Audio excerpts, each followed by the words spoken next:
Hello and welcome to Ben and Nate's Questions that we ask people on the internet. I am one half of your host, Nate Fay. I'm a licensed massage therapist up here in New England. And when I'm not in my amazing practice, I'm on the road teaching for Eric Dalton and myoskeletal alignment techniques. And I'm the other half of your host. My name is Ben Stone. I've been a massage therapist for 20 plus years, and my practice is in the Midwest. And I love asking questions to people on the internet, more specifically massage therapists.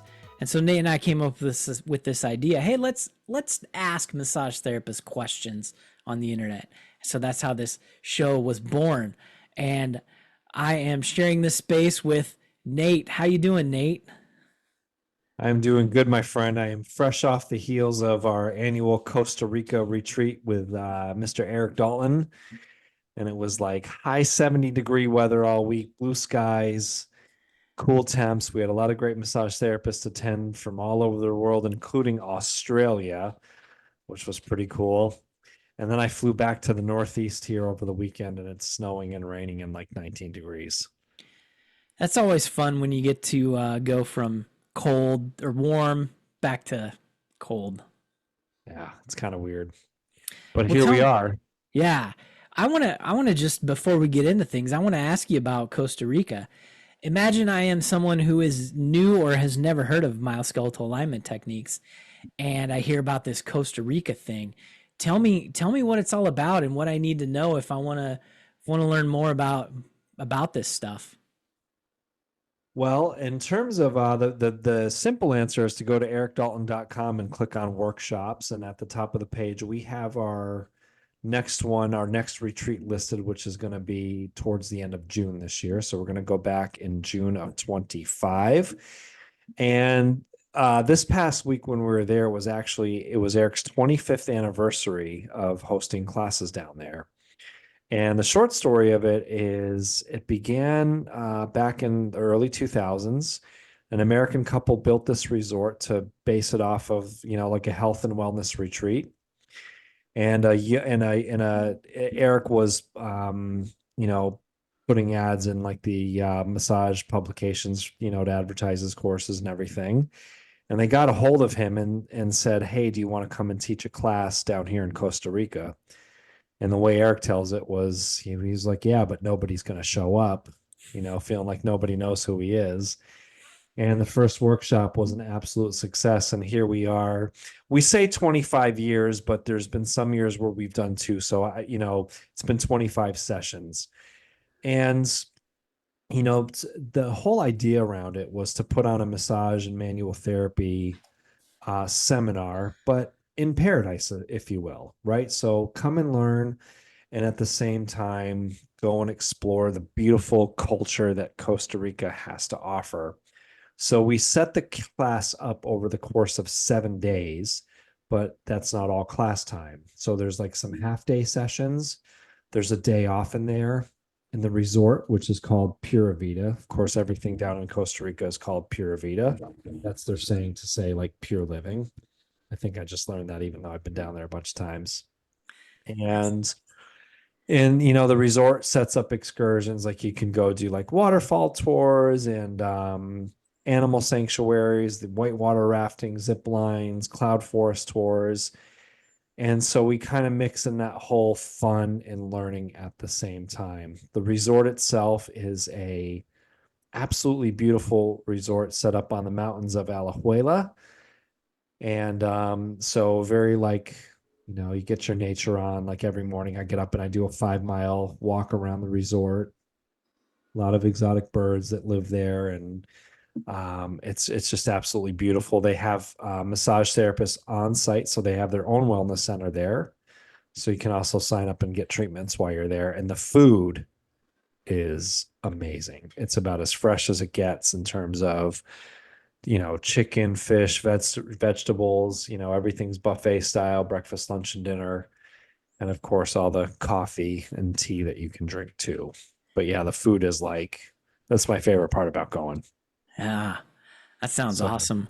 Yeah. Remind everyone again where they can get more information if they're looking to go in June of 2025. Yeah, if you want to come join us in June, you can go on ericdalton.com and get registered. And that workshop always sells out pretty quickly. So hopefully by the time you listen to Ben and I, you'll get yourself registered and we'll see you out there. Yeah, fantastic. And by the way, we are not sponsored by Eric Dalton or Musculoskeletal Alignment Techniques, but we are pretty closely related to everything that happens in and around that world. Yeah, we definitely are. We definitely are. So Ben, what the heck do we do on this show anyway? We're episode 30 tonight, another milestone.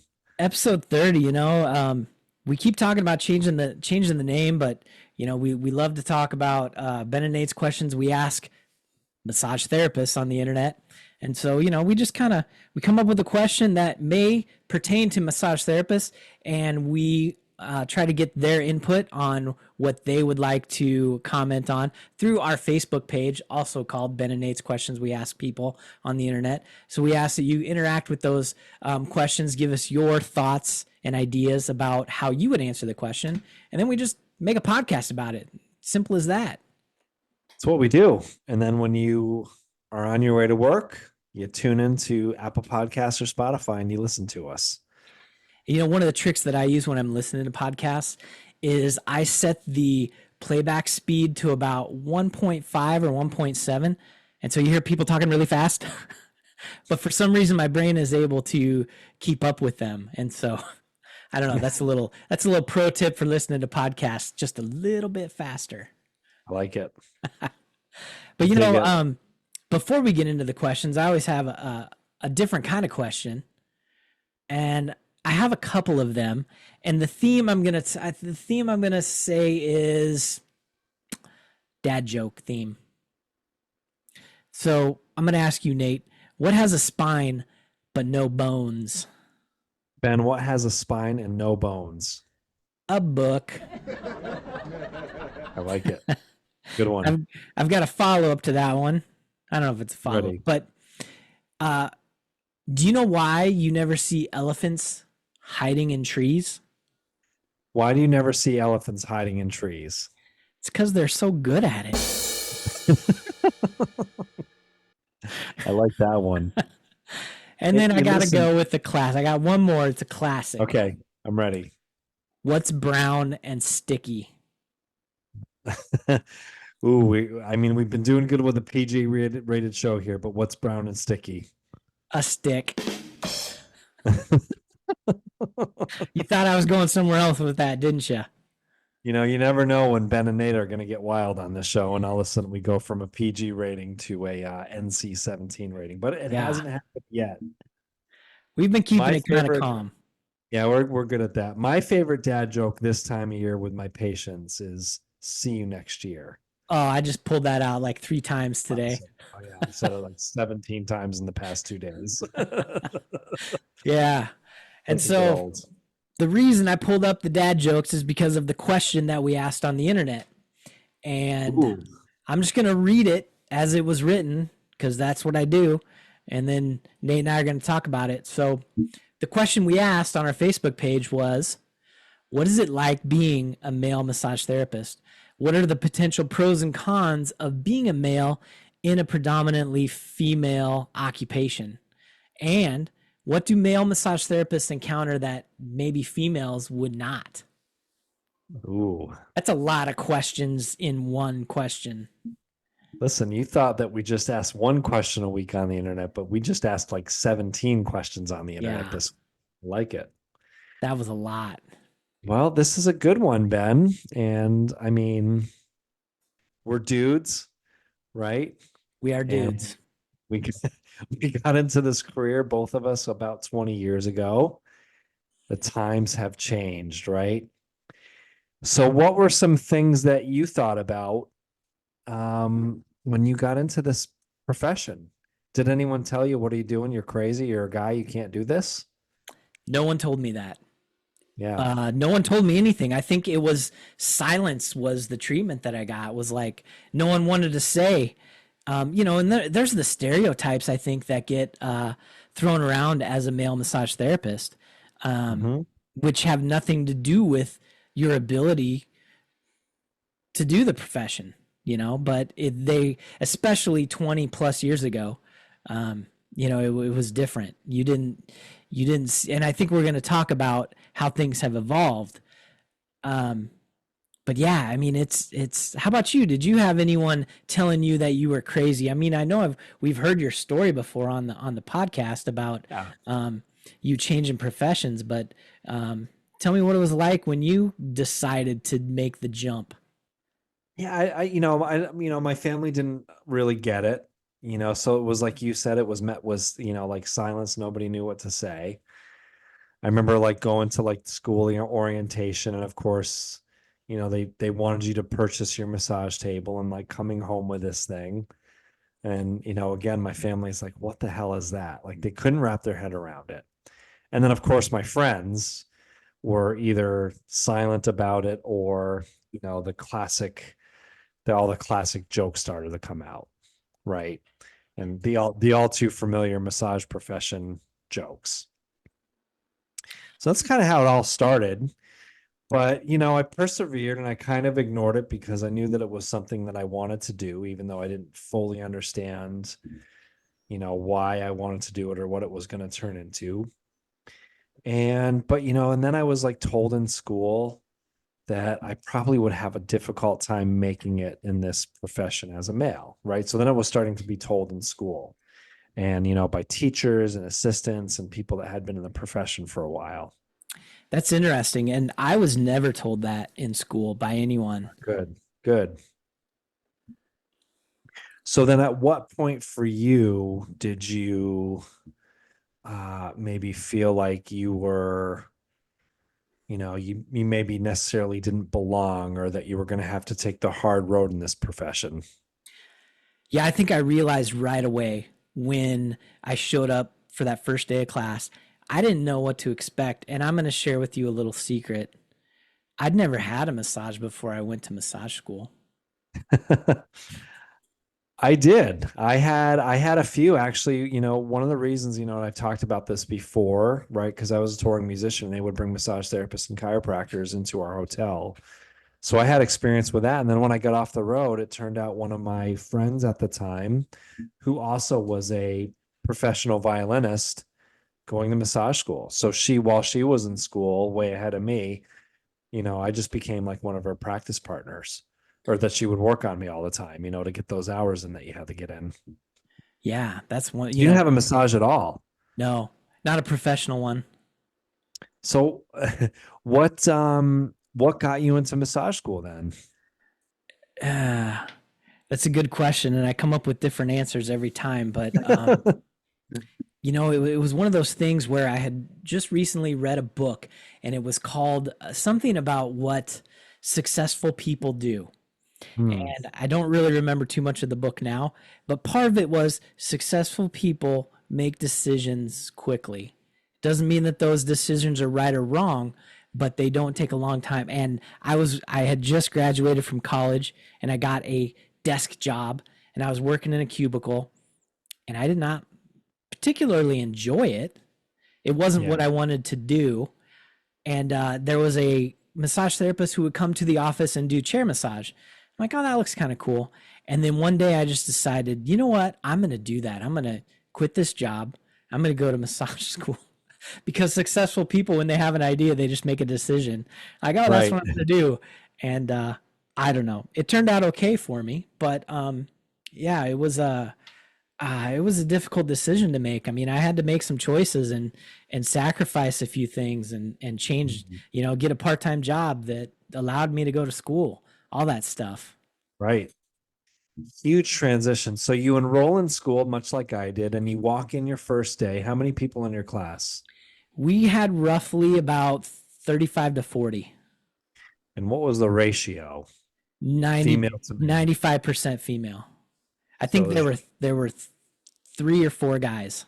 yeah, same with us. So we had 20, 27, 28 people, and there was three male therapists in class, including myself. Yeah. And you walk in and you see that many females, and throughout the course of my schooling, I recognized that I was different. Just because Yeah. I didn't look like and talk like everyone else didn't mean that my abilities were worse or better. It just, I knew that there was going to be a difference. Right. And I took it upon myself from probably the first few weeks that I knew I was going to have to be more attentive to everything, to be to look different. I don't know, just to present myself in a different way if I was going to be taken seriously when I got out of school. Yeah, it's interesting that you say that because I think that's another thing that I was, that I thought about too, because again, I didn't, I was not like an academic growing up. I mean, I studied music my whole life. So academics to me were just not there at all. And then here we are, like anatomy and physiology. This was like foreign languages to me. So it was like two things, like one, I knew that I had to work harder than in my mind than the average person because again, this was just all brand new to me. And B, just like you said, I knew deep down that I was just going to have to work hard for maybe because things were like you said, there was a difference there. Yeah, and you had a great opportunity in school to learn what I would call more therapeutic or clinical type work. When I went to school, it was, I mean, I was learning how to apply facials and body scrubs and, the stuff that a spa would hire for. I was being Sure. trained to be an entry level spa massage therapist, which, there's nothing wrong with that. It's just, I learned within the first 3 to 4 years of my career that that's not what I wanted to do. And now massage therapy schools have, and the public has been educated on massage therapy can help with, sports recovery. It can help with, injuries, recovery from injuries, all kinds of different things rather than what they really pushed back 20 years ago, the spa side of things. We did get lucky in our school. It was a privately owned institution. And when you enrolled, they had three or four different programs. So you can enroll in the spa program. They had the first year that I enrolled was they were rolling out this medical massage program. And God, there was one or two other, like, they had stuff, more like that revolved around acupressure and that sort of stuff. So you could sort of pick and choose what you wanted to like quote unquote major in. So it only seemed right. And again, when I enrolled, well, I'm like, oh, I better do this medical massage thing. And again, not totally sure why. Yeah. Other than maybe it fit the male gender a little better Yeah. than going, Yeah. yeah. Right. At the end of the day, right, you made that elephant joke hiding in trees and, was the elephant in the room? It totally was. Well, let me ask you this. So we've kind of talked about the beginnings of our stories being a male massage therapist. What's it like being a male massage therapist now for you in on the East Coast? Yeah. Well, we skipped forward, right? We skipped over a lot of stuff. So to kind of like fast forward to the current, massage now is just right. It's deeply accepted in our society now. It's looked at as an alternative to drugs and surgery. It's looked at it as an alternative in addition to physical therapies and chiropractic therapy. So it's starting to be looked at on the same level, if not, I would almost say, more beneficial. So at the end of the day, if people have low back pain and they're seeking out massage and you have a reputation, I mean, let's face it, it took several years to build a reputation. And now at the end of the day, the clientele that I've built, it's interesting. I probably, without running any sort of statistics, I would probably say that I have a higher male client ratio than I do female ratio. Whereas 10 years ago, it was the tables were turned. I mean, I have 95% female clientele and a handful of male clients. How do you think being a male therapist plays into that? At the end of the day, at this point, I don't think it plays into what I've built. And certainly if, there's people in the general public and hey, it's all good. It doesn't affect me. It doesn't bother me. People have their reasons for wanting to see a male clinician, a female clinician, whether that's in the medical world, our world, or whatever the case may be. And who am I to fight that? Who am I to get upset or offended? It is what it is at the end of the day. So I don't look at me being a male as as a reason for, I mean, my practice is amazing, but I think if my practice was doing poorly, I would like to think, I don't want to imagine this by the way, but I would like to think that I wouldn't blame me being a dude on that. Whereas I think Ben that, and I see this on the internet once in a while. I think there's some male massage therapists out there that still want to cry, well, I'm a male and people don't want to come and see me. There's plenty of people out there. Yeah. So here's what I'm thinking too is how does, you and I kind of have the same idea is, I'm a male, I can't change it. I do what I do. If someone wants to come see me because I'm a male, that's fine, but I'm not going out to try to attract that. Um, Right. but I'm thinking about putting yourself in the position of a consumer. And, I'm moving on to a little bit of potential pros and cons. Do you think that being a male maybe puts you in the realm of a little bit more credible as being a male if someone is looking to come see you for either, I don't know, maybe injury, some discomfort, or some, sports type work, whatever that might be? I just made Yeah. that up. It's hard to say because I think if we back into this a little bit, kind of back to massage school, right? And I think the foundation was, okay, I've got to work harder. I've got to work harder because I'm a male in this profession, and I've already been told that because I'm a male in this profession, I have to sort of rise above that. Again, statistically, there was a couple guys in my class, and plus academically, I was, not the brightest guy out there. So I kind of had to work harder for all those reasons. So fast forward, right? You get out of massage school, and back then there was no franchises, there was no go get a job somewhere. And business class in massage school is not the greatest. It wasn't the greatest when I went. Nobody told you how to be a business owner. No. So I was on my own and going out there and trying to find jobs. One of the jobs that I applied for was with a chiropractor, not the chiropractor who I ultimately worked with for several years. And he interviewed me, and I worked on him. And he called me back, he invited me back in his office, and he was like, "You're great." And he goes, "But I can't hire you."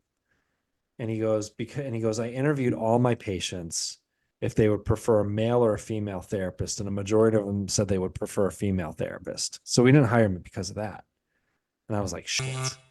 I was like, "Well, what do I do?" Right? So I kept working, and then it was like, "Well, you should niche yourself." So I niched myself into this whole pain and injury thing, thinking that that would separate me even more. And that started this, work for me. But then over the years, right, your credibility, your knowledge, how hard you work to get to this point of nobody ever calls me at this point, and nobody has for years, and says, "Well, I need to see a male therapist," right? There's nothing behind that. It's just reputation. But, I do have clients once in a while say to me, the stereotype of, well, you're a male, you have like stronger hands.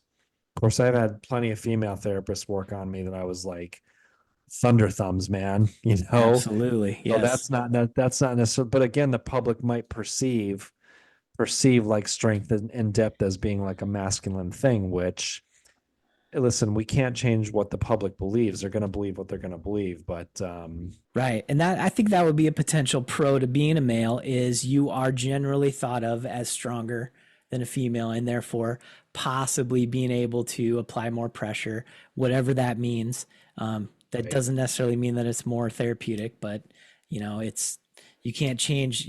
We've been working on, as an industry, changing the public's education about what massage is, and it takes a long time to do that. Yeah, it takes a long time, and I've liked the fact that my own clientele, I've had the chance to educate them over the years, and that's about the battle that I'm gonna fight. When I get cold calls and people that aren't referred or word of mouth, and not to get off topic here, but those are generally the people that are harder to educate and convince. They've got something made up in their mind, and that's what they want, right? But anyway. Yeah. Well, let me tell you about a little story. My first job as a massage therapist, well, actually, I couldn't get hired on anywhere because no one would hire me. Yeah. So I went to people's houses. But then there were two places, I needed to work somewhere because I didn't have a clientele. I needed to find a place that would hire me. There were two places that I just walked into places and I said, "Are you hiring? Here, fill out an application." Filled out an application. They didn't say no, but they didn't say yes. And so I would call them every week. "Hey, did you make a decision yet? I'm looking to be a massage therapist at your place." And one place, after, I don't know, probably 6 weeks of me calling them, I think they got tired, and she had someone call me and just tell me, "Hey, we're not interested in hiring a male massage therapist." And I didn't think about it till later. I was like, "Ooh, that kind of hurts." Like, you could have just said no. I'm an Right. adult here. Like, no would have been fine, but it is what it is. The other place ended up hiring me, and I started working there. And what happened was people would, they would make appointments and they would come in and they did not know that I was a male massage therapist. And people would show up. And I remember one time a guy showed up and I greeted him. I was like, "Hey, my name is Ben. It's nice to meet you, blah, blah, blah." And he's like, "No way am I having a guy touch me." And he turned around and walked out. Wow. I was like, "Oh, okay." Yeah. And same thing happened with females too. They would come in, they'd see me, and they would just say, "Nope, not doing it." And I wasn't upset that it happened, but that's another thing that told me, "Hey, I need to be more professional, more everything in order to fit this role of whatever it is I'm doing." I was working at the spa at the time. And Mm, so I was like, I got to do something because, I needed to make money, right? You don't make money if you're not working on people. that's And I right. had a lady come in and I could tell she was saying, "No, this is not going to work." And I stopped her and I said, "Tell you what, let's do something. I just want to put you on the table. I don't want you to take your clothes off. I don't want you to do anything. Just let's put you on the table and we'll work on you for 15 minutes. If it's not working, you know." And Yeah. so that lady was a customer for 10 years after that. Love it. So Yeah. I had to learn, I had to teach myself. I didn't have the internet to help tell me, "Oh, Ben, it's going to be okay. You'll be fine." No, I didn't have it. And I hadn't found a good mentor yet either. Mm. So, you end up teaching yourself stuff. You either sink or float, right? Yeah. And there was plenty of times where, I almost sank multiple times. Yeah. It's a good thing we're stubborn because otherwise we'd be sunk. That's right. And I'm that's at why we're still doing Ben and Nate's questions that we ask people on the internet. 30 episodes later. Go see our Facebook page at Ben and Nate's questions we ask people on the internet. I don't know if this happens anymore, but that your story reminded me, I guess about 8 years ago. And I spent the weekend at this high-end hotel and spa up in Boston. And, part of the deal was like, you get a massage and all that stuff. And the hotel called me 3 times to tell me that there was only a male massage therapist available. And is that okay? Like 3 times. And the woman was like really like, and just almost, she was like making it weird.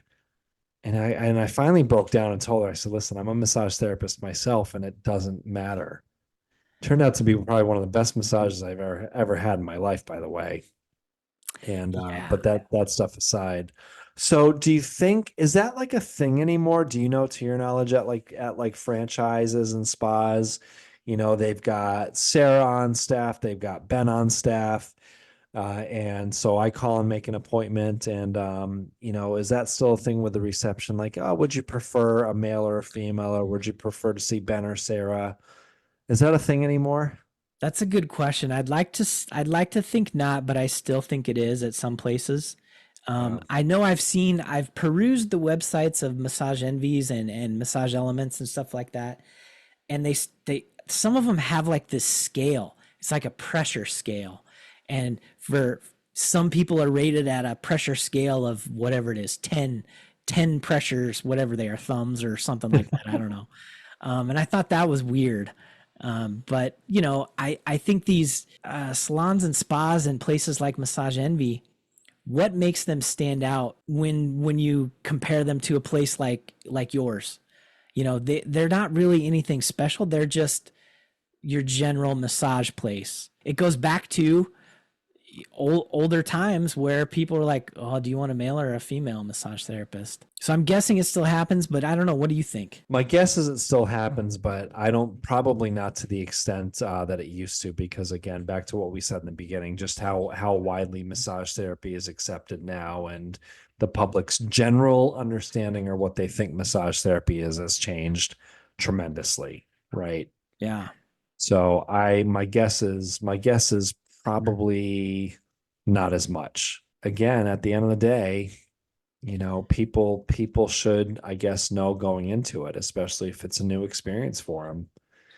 And that goes back to, why would you want a male gynecologist or a female gynecologist or a male PCP or a female PCP, and the list goes on. Yeah. Should it matter? No, it shouldn't. But there's also, you know, circumstances that could affect trust, and trust, as we know, affects therapeutic outcomes. And so, you know, everyone's different. Yeah, for sure, for sure. And I know in my office too, I mean, I have two other practitioners. I mean, it's a co-op working space, so when people call the office number, they're essentially calling me, just like my other two practitioners have their own phone numbers. But again, I part of my reasoning for my outgoing voicemail is to say, hi, you've reached Hazardville Wellness, the office of Nathan Fay. And again, there's a million reasons why I have that greeting, but one of them is to basically ward off people that are already have their mind made up, and just cut it off before they even have a chance to leave a message. We talked about that in previous episodes.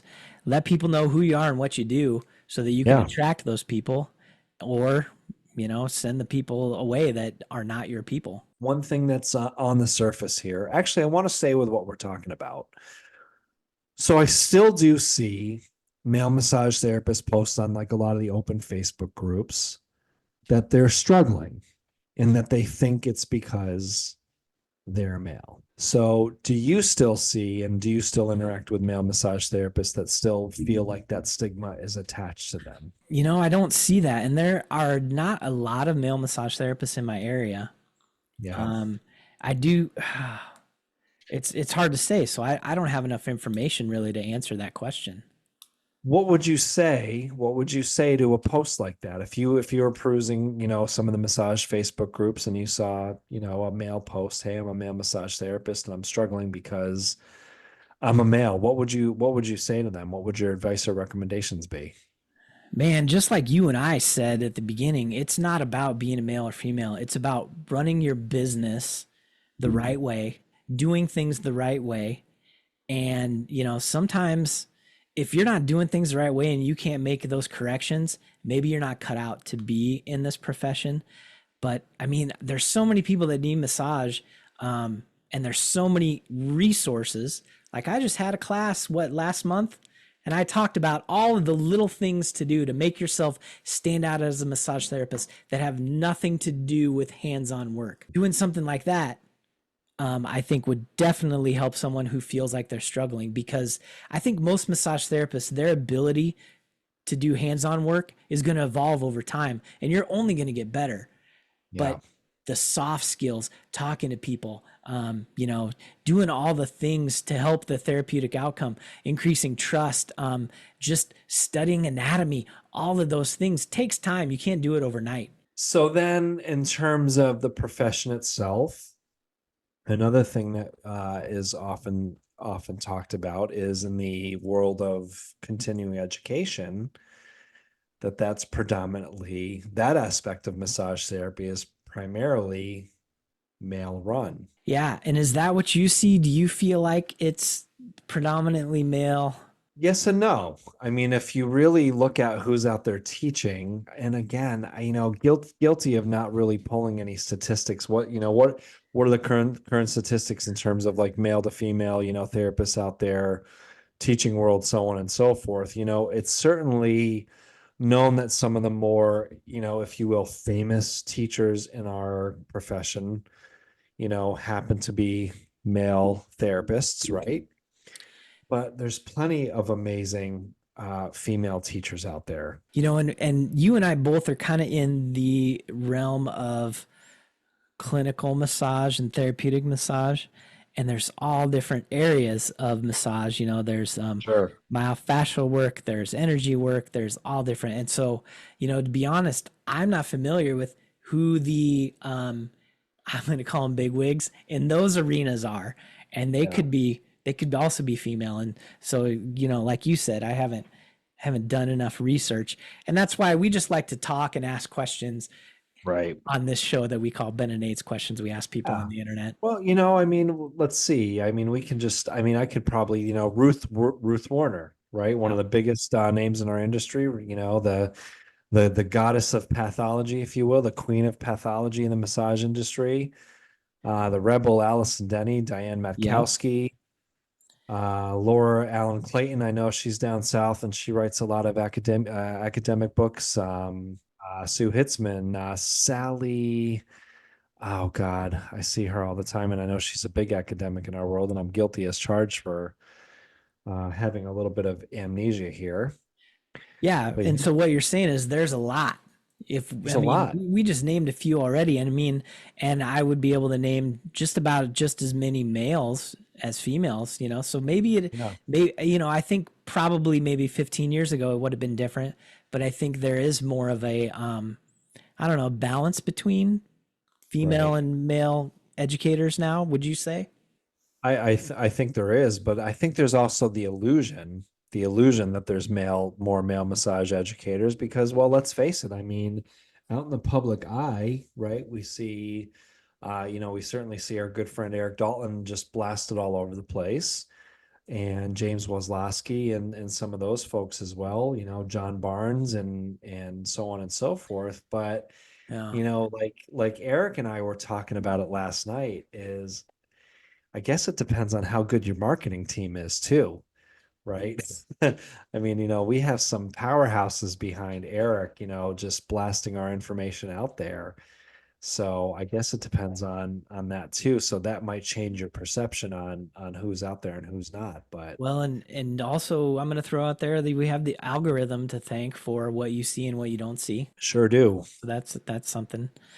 You're right about You that. mentioned something a little bit earlier. I want to go back to. You said you interviewed with the chiropractor, and you gave him a massage as part of the interview. I'm Yeah. curious about this because it comes up from time to time. Um, should a massage be part of an interview? And did you get compensated for that interview? Ooh, that's a whole nother, that's a spin-off episode. That is. I don't even know the answer to that. I really don't. I gave a couple. This is actually a cool story.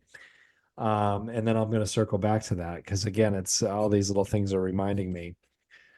So early part of my career, I was getting some sub work at this massage center about 25 minutes away from where I live. And, it was just sort of a word of mouth thing, and again, I was pretty young and didn't really know, but, their therapist would flake out and all of a sudden they needed a therapist to cover some hours on a Sunday. And somehow my name and number got out there and was like, hey, can you come and come down and see some clients on a Sunday? It's like, totally, I'll totally do it. Because like you said, I just wanted to work and make some money. So I'd show up to the studio on a Sunday, see a few people, it was here nor there. And it was kind of cool because like the word was getting out. Like, I don't know who that guy was, but they were requesting me again, but I didn't have like regular hours there. Now, this was the interesting thing. The owner never interviewed me, never had me work on her. It was just they were desperate. They were desperate to fill hours. no questions asked.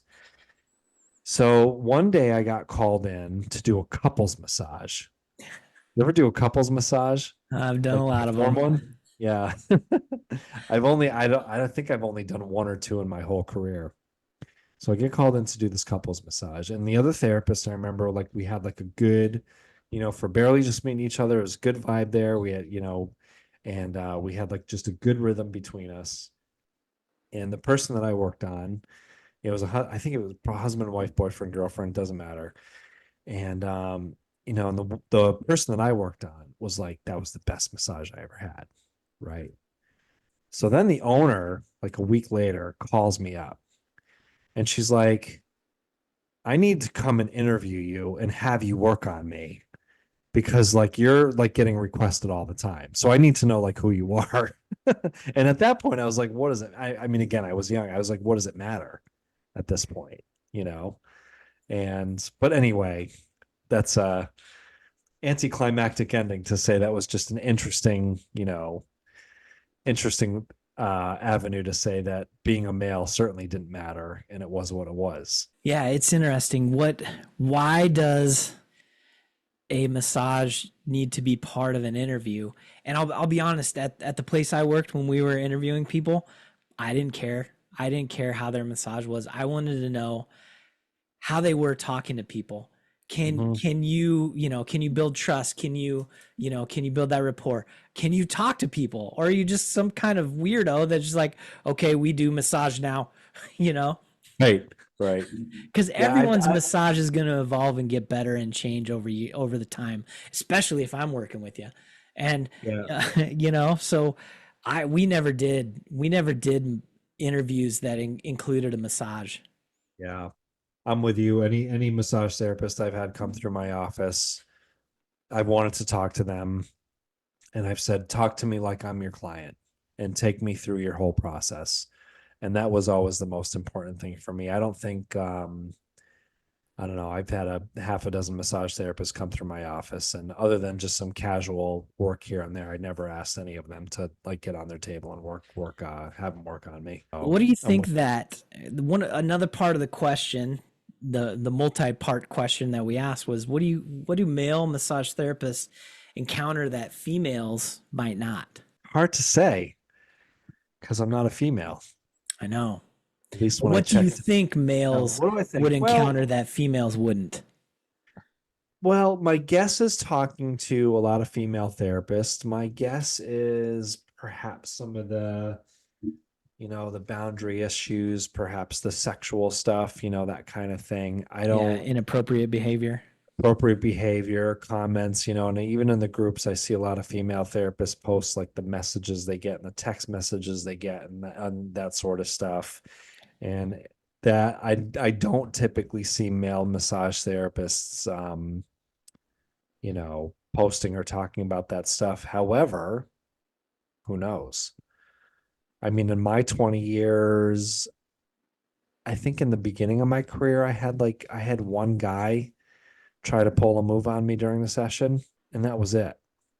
So, whereas perhaps our female colleagues maybe encounter that probably more than once in their career, unfortunately. Yeah, it is kind of a tough question to answer. The answer that we gave would be, what do females encounter that male massage therapists would not? So we kind of played the Uno reverse card on there, Yeah, but sorry it about that. still works. Yeah. Sorry about that. So, what would we encounter? I mean, in a nutshell, I mean, we sort of answered it, right? I mean, you're not going to make it because you're a male. You should get into the academic side of massage. You should niche yourself as a pain and injury specialist, hearing things like that. Yeah, you're a male, you provide more pressure than a female would. So I certainly think that we encounter that. But, to younger up and coming male massage therapists that are perhaps listening to this, hey, don't believe the hype. Just get good at what you do and what you love to do. I learned after doing, what was it, 2 to 3 years of, spa working in a spa, like I don't like this. Like it was all right, but I was like, I wanted to do something more. I wanted to get into pain and injury type stuff. So I sought out the people that I could learn from.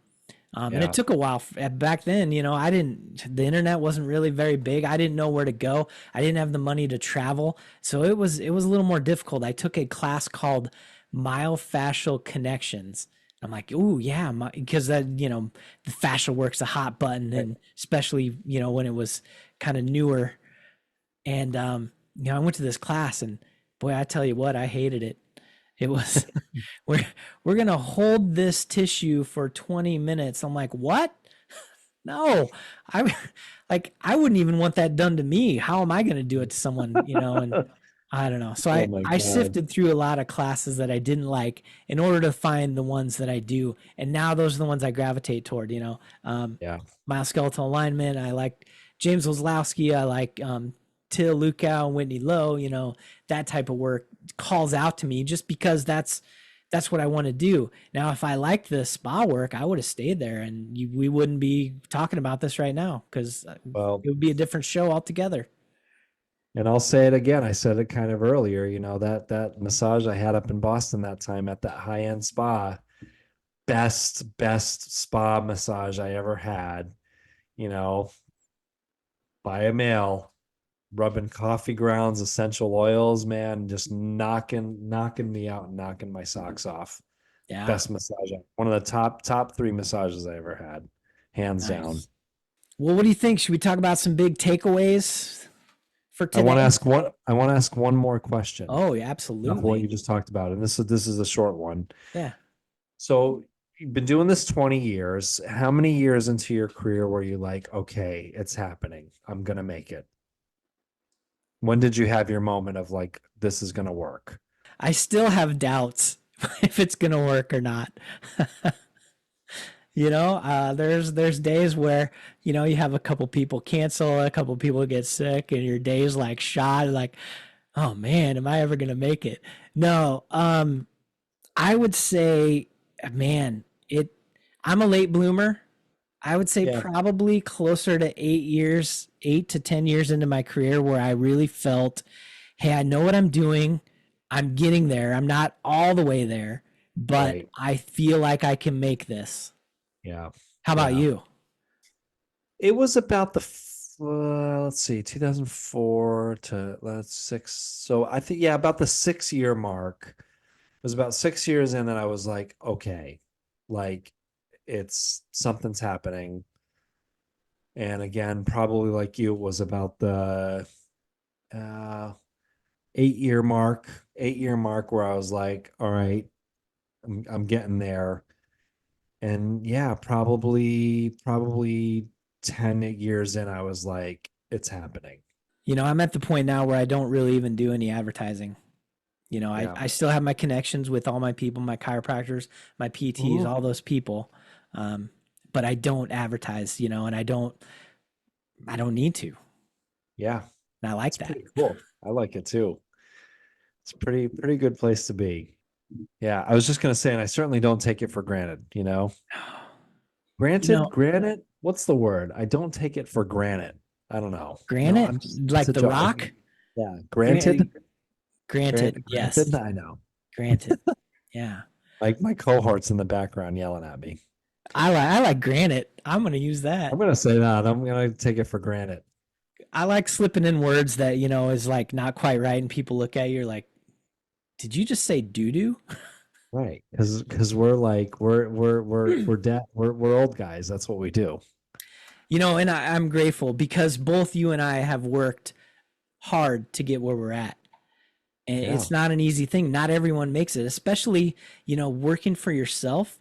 What's the statistic is, most small businesses fail within the first 2 years. The ones that make it past 2 years, say to 5 or 10, a majority of them are not even profitable.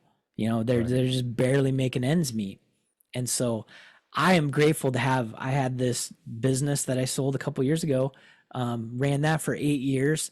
And I mean, when COVID hit, we had enough money in the bank that we could pay everyone. We didn't need the loan. That's Um, awesome. so, I mean, I feel grateful that, I've been able to do all this stuff. I've worked hard for it and I've sacrificed a lot to get there. For But yeah, sure. it's a good feeling to be in a spot where, things kind of run smoothly. Sure is. I just bragged about myself there a little bit. That's not like me. Let's talk about Well, some big takeaways. What do you think? it's okay to brag once in a while. Once in a while, you got to brag and pat yourself on the back. Yeah, I guess. Well, I don't know. What are some big takeaways? I don't know. I kind of just like the casualness of tonight about our journeys and our end of the spectrum, the growth of massage, how much massage has changed over the past 20 years and the acceptance of it now. And a lot of these things have perhaps gone away in the younger generation of massage therapists up and coming. They're going to face their own battles, but I think they may not have a full grasp of what we sort of dealt with. Yeah, I like that. I like that we just, we start off with some questions, but you don't really hear or see very many massage therapists talk about being a male massage therapist. I mean, and both you and I, we don't make a big deal out of it, but it is a thing. There's a difference in being a male massage therapist, but it's not what defines you. It's what your work is and, how you treat people and all that kind of thing. Yeah. Yeah. It's an awesome profession. It's an awesome industry. And yeah. And what I like to see is, people coming out of massage school now, they can, get their license and start working and be very busy and do very well within, probably 6 months to a year. And that's great to see because I struggled for a long time. Yeah. And the demand is there. The demand is there. You briefly brought up that whole COVID, the great pause, as I like to call it. And, the New York Times wrote an article, I think it was circa 21, 22, and said massage therapist was going to become a booming industry. In the state of Connecticut, where I am, the statistic that I heard was 31% of massage therapists drop their license. And so now the demand is even greater. And I don't know what to attribute this to, whether it's reputation, word of mouth, time in the industry, or the demand. But COVID and post-COVID, I'm booking out in a way that I've never booked out before. And the demand is certainly there. And I encourage therapists all the time to just, man, if you love this industry, just get involved and get yourself out there immediately because the demand is there. Yep. Find yourself a mentor, a coach. We've talked about that before. I mean, there's all different avenues to just exponentially make yourself better so you don't have to learn the wrong way like Nate and I did, or at least That's myself. right. I can't talk for Nate, but I did a lot of things the wrong way and I learned. I mean, that's how you learn the good lessons is you do something wrong because you probably won't do it again. But if you could do it right in the first place, man, I would have loved to do that. I still do things wrong because, Yeah. that's the musician in me. Yeah, I'm with you. Man, All right, my man, episode 30. it's been a great episode. I love that we just kind of took it into this relaxed conversation about, two dudes asking people questions on the internet. Two dudes and a mic asking people questions on the internet while thinking about being practitioners. Hey, Nate, so tell people how they can support. If they like the show, tell them how they can support us. Well, they can support us a bunch of different ways. First of all is listening to us. Listen to us on Apple, listen to us on Spotify or your favorite streaming service. But more importantly, engage us on our Facebook page, answer our questions. Heck, if you've got a burning question you want us to discuss, shoot us a private message and we will ask that question if we think it's acceptable. That's right. There's nothing we like better than to take questions from massage therapists and ask other massage therapists on our show. That's what we like to do. So tune in next time to Ben and Nate's Questions That We Ask Massage Therapists on the Internet. Thanks for watching, everyone. See you next time.